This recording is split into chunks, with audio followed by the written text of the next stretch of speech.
30 வருஷத்துக்கு முன்னாடி அந்த வார்த்தை சொல்லியிருக்கணும். எப்படி? என் மகன் பார்ப்பான், மருமக பார்ப்பா, பொண்டாட்டி பார்ப்பான்னு. அன்னைக்கெல்லாம் சொல்கிறதுக்கு அவருனால முடியல. இன்னைக்கு படுத்துக்கிட்டாங்கன்னு பார்க்குறாங்கன்னு அந்த வார்த்தை சொல்கிறாரு. நான் என்ன சொல்கிறேன்னா, மித்தவங்களும் அதே மாதிரி தான். ஒரே ஒரு தவறு மட்டும் நான் செஞ்சுட்டேன். என்ன தவறு? கட்டினவனை விட்டுட்டு வந்த பாவத்துக்கு நான் தண்டனை அனுபவிக்கிறேன். அதே மாதிரி நீங்கள் அந்த மாதிரி இருக்காதீங்க சாமி. கட்டினவங்களோட இருந்து வாழ்க்கையை நடத்துங்க. நல்ல முறையாக இருங்க. அதுதான் நான் உங்களுக்குன்னு 10 ரூபா தேடி வைங்க. மக்க ஊட்டிக்கு நல்லா சம்பாரித்து வைங்க. நல்ல பிள்ளைங்களுக்கு நல்லதை செய்யுங்க. நல்ல அப்பா அம்மாவுக்கு நல்லது செய்யுங்க. வேண்டாம் நல்லா யாரும் சொல்லலை. ஆனால் எனக்கு வாய்ச்சது அப்படி வாய்க்கல சாமி.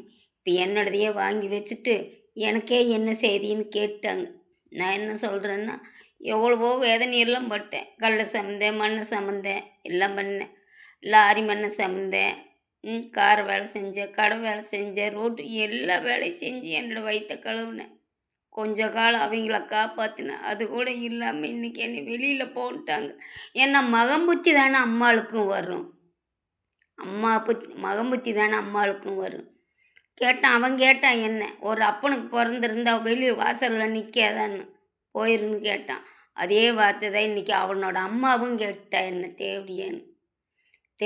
தேவடிய வாக்குலையே இருந்துக்கிறேன். உங்களை தேடி வரமாட்டேன் நான் இனிமேல் அப்படின்னு நான் வெளியில் வந்துட்டேன் சாமி. இனிமேல் சூதானமாக நீங்கள்லாம் பார்த்து இதை தெரிஞ்சுக்குங்க. நான் அம்மா தப்பாவல்ல யாரையும் சொல்லலை.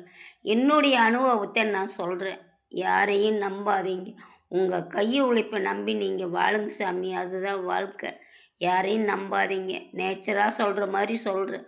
10 ரூபா கொடுத்த உதவில்லை. இன்றைக்கி 1,50,000 ரூபா கடனில் உட்காந்துருக்கான் நான். எனக்கு உதவி செய்ய ஆள் இல்லை சாமி. நன்றி.